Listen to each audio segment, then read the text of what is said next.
আমি বিশেষ ঐশানী ঘোষের ট্র্যাক রেকর্ড দেখেছি। উনি একজন সৎ এবং কর্তব্যনিষ্ঠ অফিসার। আমার মনে হয় না জামিন মঞ্জুর হওয়ার পরে উনি এই তদন্তকে প্রভাবিত করার চেষ্টা করবেন। আমি বিশেষ ঐশানী ঘোষকে শর্ত সাপেক্ষে জামিন মঞ্জুর করলাম।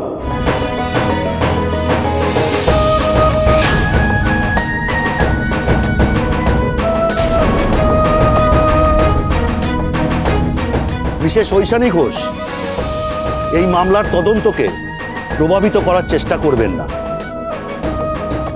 শহর থেকে কোথাও যেতে পারবেন না এবং পুলিশকে এই তদন্তের বিষয় সহযোগিতা করবেন। পরবর্তী দিন এই মামলার শুনানি হবে।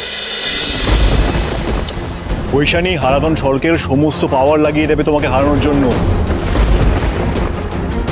লড়াইটা যেতে এতটা ইজি হবে না, প্লিজ আমার কথাটা শোনো। ঐশানী, তুমি আগেও কোর্টে কেস লড়ে জিতেছো আমি জানি, কিন্তু সেদিনকার পরিস্থিতি আর এখনকার পরিস্থিতি এক নয় ঐশানী।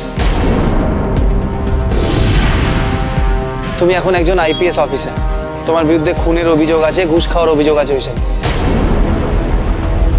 আর হারাধন সরকেল খুব সাংঘাতিক লোক ঐশানী। কেন রিস্ক নিচ্ছ ফালতু ফালতু বলো? নিচ্ছি শঙ্কর,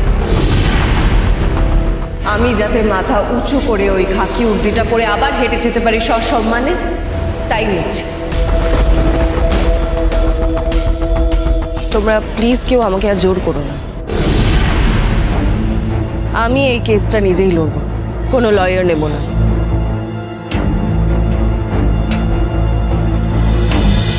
মিসেস ঐশানী ঘোষ নিজে কেসটা লড়ে খুব ভুল করেছেন। উনি আজকে জামিন পেয়ে গেলেন বলে কেসটা জিতে গেলেন।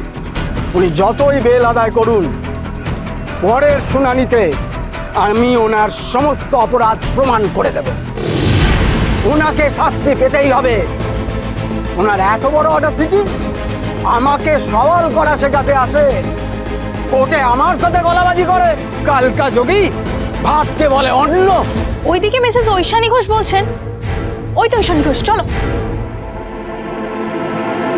ম্যাডাম, পিপি বলেছে সাক্ষ্য প্রমাণ করে আদালতে প্রমাণ করে দেবে আপনি একজন হত্যাকারী, একজন কারাপ্টেড অফিসার।